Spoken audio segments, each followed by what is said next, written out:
All right, the ultimate Harbor Freight welding cart. We've got the Harbor Freight paper towel holders as cable management on the front and on the side for the plasma. And we've got a custom made frame on the bottom with the casters welded on. We've got the Miller 220 up top, the Hypertherm over there.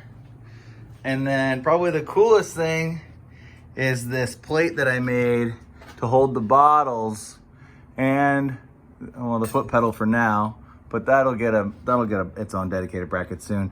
But holds all the TIG filler rod. It's sized for the larger cyber weld, like little plastic things. So you can put 2.5 in there.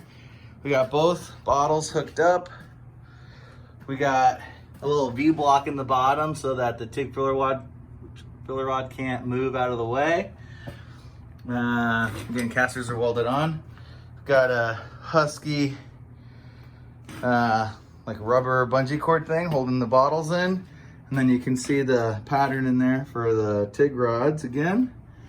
And foot pedals over here, and then plasma cutter leads on this side. So pretty accessible. Works really well. Really happy with how this came out. She is heavy. With both of those case-sized bottles on there, this thing is heavy, but it is pretty sweet. So there you go. Pretty happy with how this worked. It's pretty nice.